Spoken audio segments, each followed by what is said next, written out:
오늘의 성경 말씀은 로마서 1장 16절에서 17절까지의 말씀입니다.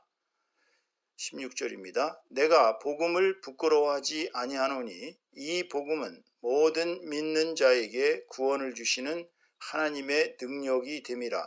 먼저는 유대인에게요 그리고 헬라인에게로다.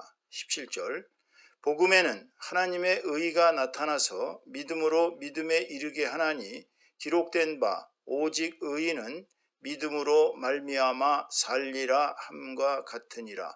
아멘. 오늘은 로마서 1장 16절에서 17절까지의 말씀을 가지고 의인은 오직 믿음으로 살리라는 제목으로 하나님의 은혜를 함께 나누도록 하겠습니다. 마르틴 루터 하면은 독일의 종교개혁가로 오늘날의 개신교가 탄생하게 만든 가장 중요한 역할을 했던 분 중에 하나입니다. 이분은 1483년에 태어나서 1546년에 소천하셨는데요.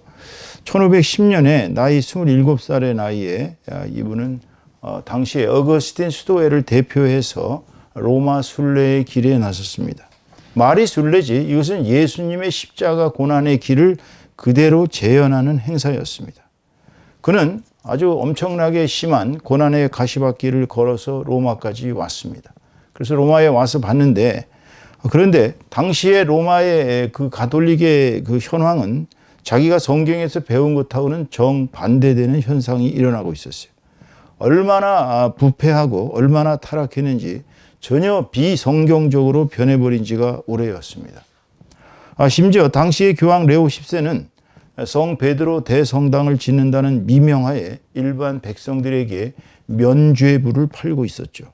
면죄부가 뭡니까? 죄를 면해주는 그러한 종이 쪽지입니다.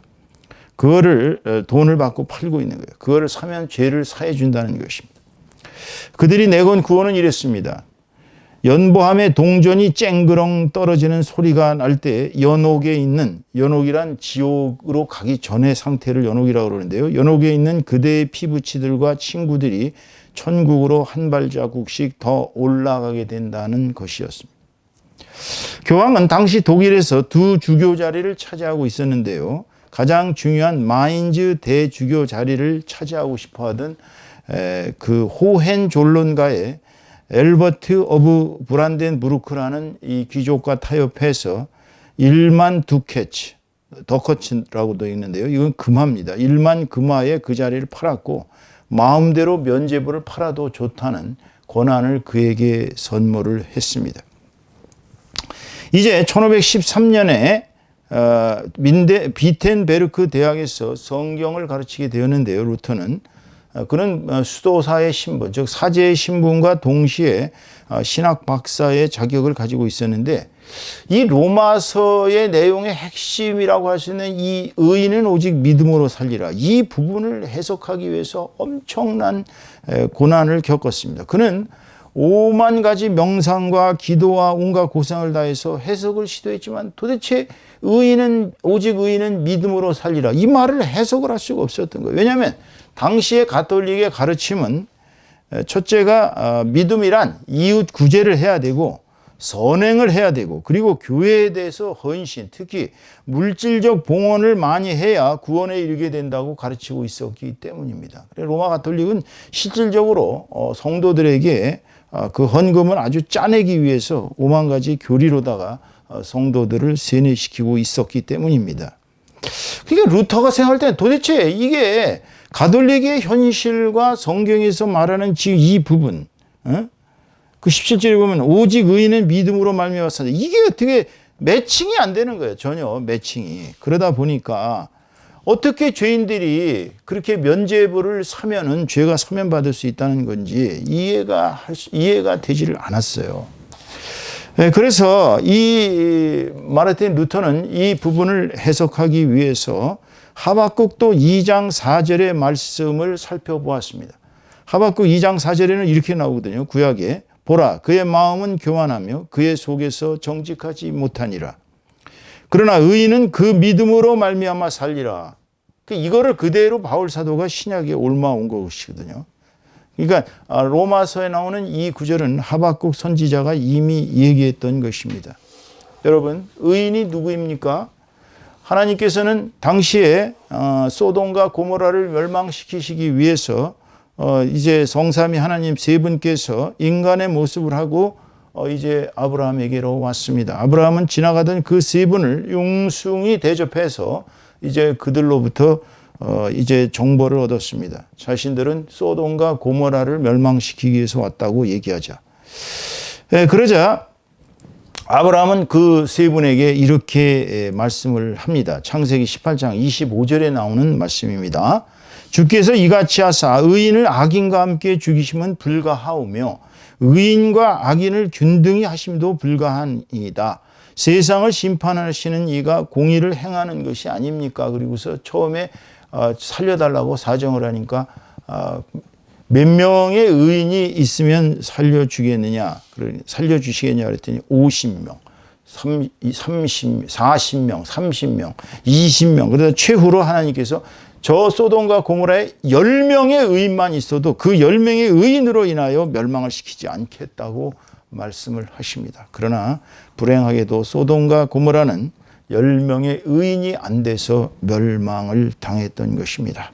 하늘에서 유황이 불같이 비같이 내려와서 지금으로 말하자면 상당히 그 원자 핵과 같은 그런 비스무리한 그러한 현상이 일어나고 있는 것을 볼 수 있는데요. 그래서 소돔과 고모라는 멸망하고 말았습니다. 그것은 역사적으로 이미 증거가 있고 또 그 사실이 입증된 바가 있습니다. 예수님께서는 산상수훈에서 말씀하시기를 의를 위하여 핍박을 받은 자는 복이 있다. 왜냐하면 천국이 그들의 것입니다라고 말씀하셨습니다. 또 마태복음 7장 22절에서는 나더러 주여 주여 하는 자마다 천국에 다 들어갈 것이 아니고 다만 하늘에 계신 내 아버지의 뜻대로 행하는 자라야 들어가리라 이렇게 말씀하셨습니다. 또 마태복음 25장 35절에서 46절 말씀에 보면요. 세상에서 가장 작은 자들을 자신을 받드는 것처럼 즉 주님처럼 받던 자들은 의인들로서 그들이 영생에 들어가리라고 말씀하셨습니다. 그러니까 이 말씀을 총 종합해 보면은요. 의인들이란 첫째가 주님을 믿는 자들이 의인들입니다. 주님을 믿지 않는 자들은 아무리 선행을 하고 아무리 사회봉사를 많이 해도 의인의 반열에 들 수가 없다는 얘기입니다. 두 번째로는요. 의인은 단순히 주님을 믿는 것만이 아니라 주님의 계명과 서로 사랑하라는 계명, 십계명을 지키고 그 가르치신과 산상수훈 같은 가르치신과 말씀을 따르는 자들이 의인들이에요. 그러니까 또 세 번째로는 이 세상에서 가장 작은 자들을 주님처럼 섬기는 자들입니다. 물 한 것이라도 대접하면 결단코 내가 그것을 잊지 않겠다고 그 상을 잃지 않겠다고 말씀하셨습니다. 그러니까 세상에서 버림받고 헐벗고 굶주리고 고통당하는 자들 한 사람이라도 그들을 섬기는 사람은 그 상을 잃지 않겠다고 얘기했어요. 이런 사람들이 바로 천국에 들어가는 자들이고 천국에 들어가는 자들이 바로 영생을 얻는 자들인 것입니다. 그러니까 의인이란 첫째 주님을 믿는 자입니다. 둘째 주님의 계명과 가르침을 따르고 실천하는 자입니다. 세 번째로는 이 세상에서 가장 작은 자들, 헐벗고 가난하고 굶주리고 고통당하는 이런 사람들을 섬기는 사람들, 그런 사람들이래야 천국에 들어갈 수 있다고 말씀하셨습니다. 그래서 그런 사람들은 바로 천국에 들어가서 영생을 얻는다고 말씀하신 것입니다. 그런데 문제는요, 로마서 3장 10절에 보면은요, 10절에서 18절까지 말씀을 보면은 의인은 하나도 없다고 가르치고 계십니다. 이 세상에 의인이 하나도 없다는 거예요. 사실 그렇습니다. 세상에 태어난 사람들은 태어나는 순간부터 죄를 짓기 시작하죠. 인간은 본질적으로 이기적인 존재로 태어납니다. 이 세상에서 자신이 살기 위해서는 남을 해치는 것은 기본이고요. 심지어는 자기를 낳은 부모, 또 자기가 낳은 자식, 또 같은 배에서 나온 형제지간까지도, 또 스승과 제자지간에, 친구지간에도 서로 해치는 것이 다반사입니다. 인간이 본질적으로 착하다고 주장하는 맹자류의 성선설과 인간이 본질적으로 악하다고 주장하는 순자의 성악설은 사실은 인간의 한 면만을 보고 얘기한 것이죠. 인간은 본질적으로 형이상학적 존재입니다. 변증법적 존재라고 얘기할 수 있어요. 완전히 악한 것도 아니고 완전히 선한 것도 아닙니다. 우리 기독교에서는 인간을 본질적으로 하나님의 형상을 닮은 처음에는 완벽한 존재였는데 우리 조상 아담과 이브의 그 원죄 이후에 타락돼 가지고 이제 죄인으로 전락한 것으로 가르칩니다. 그래서 이 세상에 사는 동안에 사단의 농간에 놀아나서 인간들은 계속 범죄를 하고 있다고 가르치고 있습니다. 그래서 우리가 이미 죄를 지은 이상은 하나님과 우리 인간 사이에는 죄라는 그 벽 때문에 거룩하신 하나님에게로 절대로 다가갈 수가 없다고 그렇게 가르치고 있어요. 하나님은 너무나도 거룩하시고 완벽하신 분이기 때문에 우리 인간들이 죄의 냄새를 풍기는 이상은 우리 인간들을 받아들이실 수가 없습니다. 하나님 자신이. 그렇기 때문에 당신의 아들 예수 그리스도를 통해서 그 예수 그리스도의 십자가의 보혈의 피를 통해서만 우리 죄가 사함받고 그때서야 이제 하나님과 우리 사이에 담벼락이 허물어지고 우리는 하나님께 다가갈 수 있는 자격을 얻게 되고 우리가 입술로 아바 아버지, 아빠 아버지라고 부를 수 있는 권한을 받게 된 것입니다. 하나님께서 처음에 구약시대에는 인간들에게 모세를 통해서 율법을 주셨어요. 그런데 율법은 이 세상에서 지킬 수 있는 사람이 단 한 사람도 없습니다. 왜냐하면 율법은 거룩하신 하나님의 형상이 그대로 인간에게 투영된 겁니다. 이것은 완벽한 모형이에요. 율법은 지켜야 할 원형이지 그것이 완벽하게 지켜질래야 지켜질 수가 없습니다. 다시 말씀드리면 하나님 앞에서 인간은 모두 다 죄인입니다. 만약 내가 죄가 없다고 주장하시는 분이 있다면 그 자체가 바로 죄인입니다. 이 죄인된 것을 모른다는 그 자체가 죄인이에요. 우리의 양심이 우리 양심이 화인 맞아서 불화살을 맞아가지고 우리 양심이 완전히 굳어버리면 우리는 내가 죄가 있는지 죄가 없는지조차 모릅니다. 만일 바리새인들이 자신들은 의롭다, 자신들은 일주일에 한 번씩 금식하고 12철을 바치고 박하향을 바치고 자신들은 모든 것을 거룩하고 성결하고 밖에 나갔다 오면 손 닦고 모든 것이 장로의 유전을 다 지키기 때문에 우리는 거룩하지만 저 세리들과 창녀들과 죄인들과 나는 다르기 때문에 나는 거룩하다라고 주장한다면 그 자체가 바로 외식하는 자라고 주님은 일갈하셨어요. 죄는 하나님께서 원하시는 게 아닙니다. 우리가 죄인 되시는 걸 하나님이 원하시질 않아요. 사실 우리가 예를 하나 들어볼까요? 우리가 어릴 때 부모님의 돈을 몰래 훔쳐가지고 가서 맛있는 것도 사 먹고 전자게임도 하고 하는 기억이 아마 있으실 거예요. 어렸을 때 죄 한 번도 안 지신 분이 있다면 그것도 참 대단한 겁니다.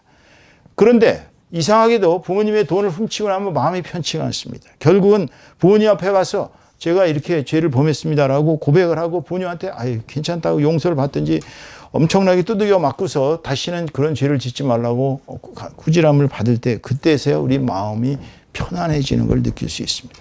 우리는 죄인입니다. 우리는 죄로 인하여 사망으로 갈 수밖에 없어요. 그런데 우리가 무슨 수로 의인이 될 수 있겠어요? 헌금을 많이 한다고 교회 가서 헌금을 많이 하고 또 이웃을 엄청나게 구제하고 또 불쌍한 사람들을 위해서 우리의 시간과 정력과 모든 걸 낭비해가면서 그들을 도와주는 거? 기부를 많이 하는 거요? No. 우리가 아무리 우리의 능력으로 이웃을 구제하고 선행을 하고 봉사를 하고 기부를 하고 자선을 하고 헌금을 하고 하나님의 길대로 살아간다고 아무리 노력해도 우리가 의롭다함을 받을 수가 없다는 사실이 중요한 것입니다. 가톨릭에서 가르치는 교리는 오직 의인은 믿음으로 말미암아 살리라. 오직 믿음으로만 구원될 수 있다는 것하고 다른 것입니다. 그들은 특히 선행을 강조하는데 그 선행은 교회에 대한 선행입니다. 즉 교회에 대한 봉사, 교회에 대한 헌금 여기에 역점을 두고 있는 것을 볼 수 있어요. 제가 제 누이도 가톨릭이고 주변에 가톨릭 신자들이 많습니다. 그러나 가톨릭이 주님의 권능을 대행하는 기관이 아닙니다.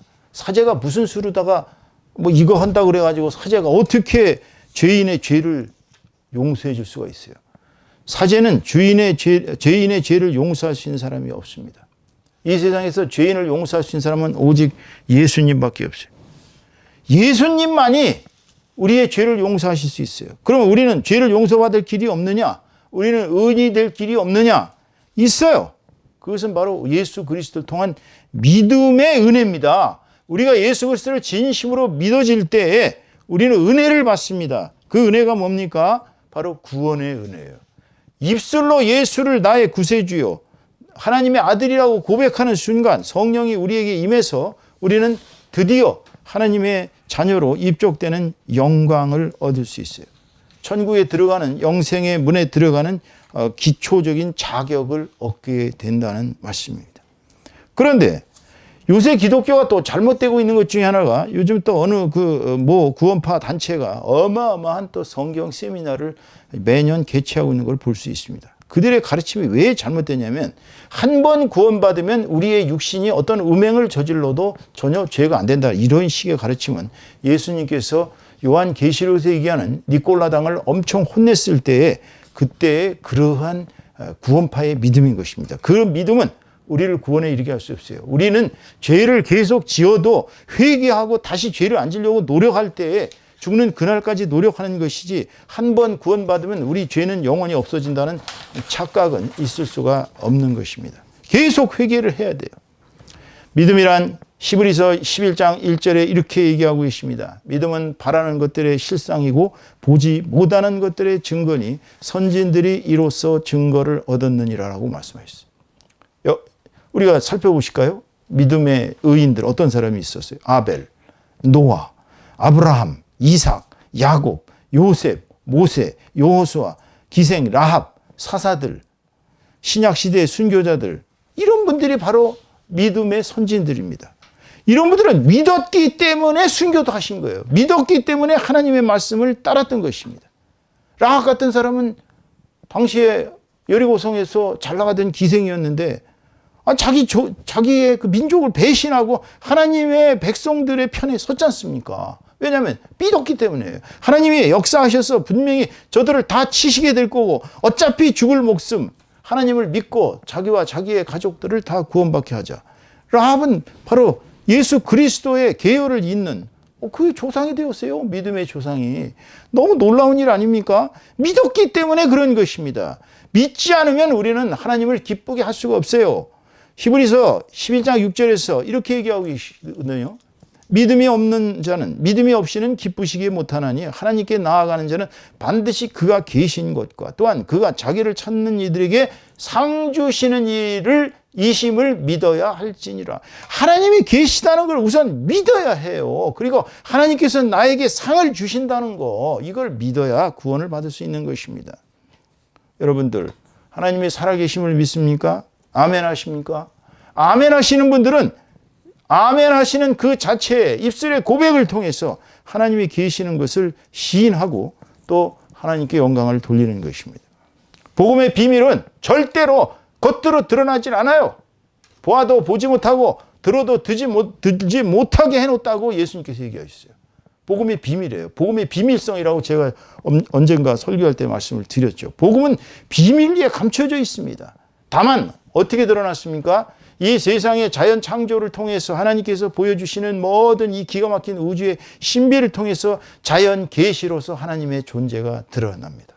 하나님께서 존재하지 않으신다면 이 세상의 모든 것들이 다 우연히 뒤죽박죽 막 빅뱅이 일어나고 뭐가 일어나서 과학적으로 설명하는 그런 방식으로 모든 게 다 우연히 이런 어마어마한 것이 일어났다?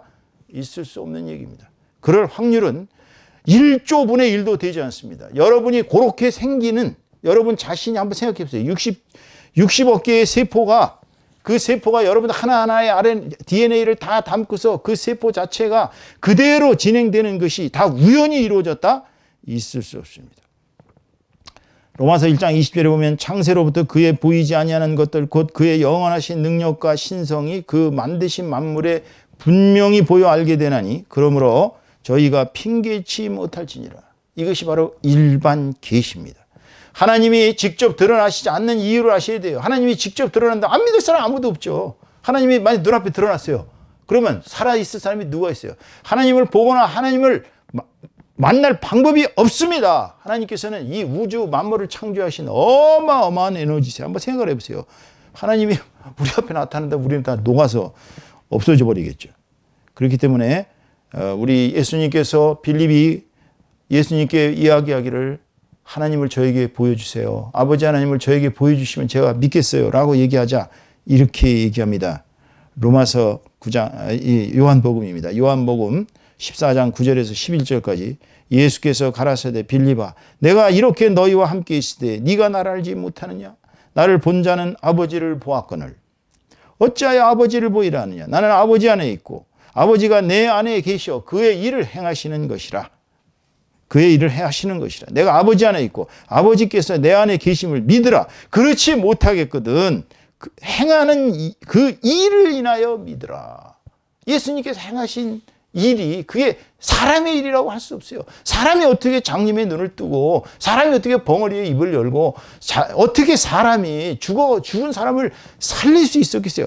예수님 속에 역사하시는 하나님, 예수님이 바로 하나님으로 이 땅에 오신 분이기 때문에 바로 그 일을 행하셨던 것입니다. 그러니까 예수님은 당신이 하신 모든 말씀과 당신이 하던 모든 일들은 다 아버지 하나님께서 하시는 일이라고 얘기하고 아버지와 나는 하나다라고 얘기하시면서 나를 믿지 말고 나를 보내신 그분을 믿어라. 그러면 나도 믿을 것이다 라고 얘기했던 것입니다. 그러므로 예수 그리스도를 믿는 사람은 바로 예수 그리스도를 보내신 아버지 하나님을 믿는 것이고 아버지 하나님을 믿으면 우리는 죄와 허물에서 사망에서 벗어나 영원한 생명을 얻게 되는 것입니다. 이제서야 예수님을 믿어야만이 우리는 하늘나라의 시민이 될 의인이 되는 것이고 천국 시민의 자격을 획득하게 된다는 것입니다. 여러분, 미국 사람 되기 쉽지 않습니다. 미국민이 되려면 어떤 줄 아십니까? 미국민이 되려면 첫째로 전과 기록이 없어야 됩니다. 미국민이 되기 위해서 미국 내에서 만약에 음주운전이라도 하다 걸리면 절대로 시민권 주지 않습니다. 또 도둑질하다 걸렸다 뭐 이런 자잘구레한 좀 도둑질한 것도 주지 않습니다. 그들은 완전 무결한 사람을 한마디로 얘기해서 무죄인 사람, 그런 사람들을 시민권을 줍니다. 세금 안 냈다고요? 안 줘요.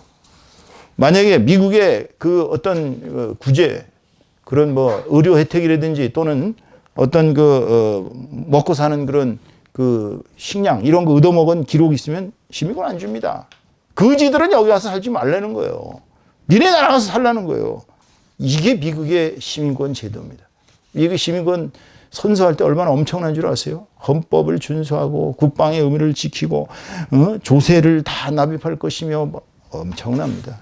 그런데 그거보다 더 100배, 1000배, 10,000배가 더한 하나님 나라의 시민이 되는 첫째 조건, 오직 의인은 믿음으로 살리라.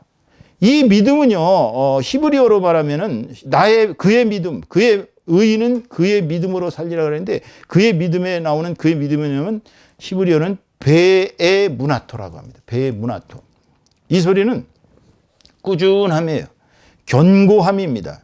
충실함입니다. 이게 사람이 마음이 안과 밖이 같아서 꾸준하고 성실하고 꾸준한 이런 견고한 이런 사람, 마음의 믿음이라는 건 안과 밖이 같은 것을 말합니다. 예수님의 십자가의 보혈의 공로로 자기가 그걸 믿고 구원을 받았어요. 그러면 그 믿음이 안에서 일어났죠. 안에서 일어났으니까 믿었을 거 아니에요. 그 바깥에도 똑같이 그 믿음이 주님을 진정으로 사랑한다는 걸 실천 생활을 해야 되는 것입니다. 그래서 실천이 현실 속에서 이루어질 때 영원한 구원이 이루어지는 것입니다. 주님의 은혜를 느끼는 사람은 주님의 은혜에 대해서 감사 안 할 수가 없어요. 어떤 사람이 감사 안 하겠어요? 주님께서 나를 죄에서 구원해 주시고 내가 영벌로 갈 것을 영생으로 인도하셨고 주님을 따라 살면 나는 영원한 평생 행복한 길만 정말 꽃밭길만 걸어가는 그런 천국에 와서 살 텐데 뭐가 걱정이고 뭐가 근심이고 뭐가 인생이 불행합니까? 너무 행복하죠. 이제 우리 크리스천들은 참된 믿음의 생활을 해야 할 절박한 시대가 도래하고 있어요. 세상은 점점 악해지고 있습니다. 사람들은 사랑이 식어지고 있어요. 성경에 나오는 그대로입니다. 불법은 횡행하고 있습니다. 법을 지키는 자들마저 지키질 않고 있어요. 법을 맡은 자들이 지키질 않고 있습니다. 지도층이라는 사람들이 도대체 국민들한테 모범을 보이질 못하고 있어요. 거짓말은 얼마나 잘하는지 모릅니다. 복음을 믿는 사람들은 요즘은 대려 박해를 받고 있는 세상이에요. 교회는 타락해서 점점 성도들은 어느 교회로 가야 할지 교회에 가면은 믿음이 없다고 대려 한탄하고 있어요. 세상에는 온갖 기상이변이 일어납니다. 이상한 전염병이 창궐하고 있어요. 지진이 일어납니다. 기근이 일어납니다. 재난이 일어납니다. 지구 전체가 점점점 더워진다는 둥, 식어진다는 둥, 별 이상기변이 계속 일어나고 있어요. 여러분, 이제 진정한 믿음으로 하나님께서 인정하신 그 성령에 의해서 하나님으로부터 오는 성령이 우리를 인치셨다는 그 의인의 길을 걷는 우리는 믿음의 생활을 구체적으로 생활에서 실천할 수밖에 없어요. 이제는 주님이 언제 재림하실지 아무도 모를 만큼 그렇게 시급한 시대로 점점 다가가고 있습니다. 주님께서는 분명히 재림하신다고 확약을 하셨어요. 그런데도 아직도 주님의 재림에 대해서는 누구도 신경을 쓰지 않는 것처럼 언제 재림하냐? 2000년 전에 재림하신다고 그때 얘기하셨던 분이 지금까지도 재림 안 하는데 무슨 재림이냐라고 그렇게 띵가당 하시는 분들이 예상외로 많습니다. 보스턴에서 전도할 때 보면 미국 사람들 전도지 받으면서 한다는 얘기야. 예수님이 오시기나 옵니까? 오신다고 그러다 안 온 지가 벌써 언제인데 뭐 오긴 뭘 옵니까? 그러면서 복음지를 바다는 가요. 바다는 가는데 믿진 않아요.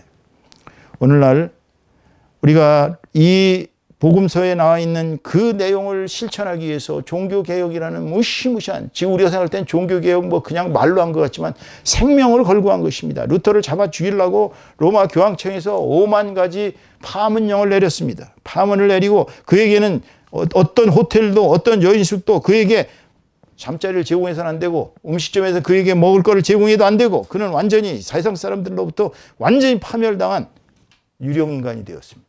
그거를 작세인공이 보호하지 않았더라면 루터의 종교개혁은 일어나지를 않았을 것입니다. 그러나 그 루터의 종교개혁 시대보다 더 악하고 더 한심한 세태가 지금 벌어지고 있는 것이 오늘날 우리의 세대입니다.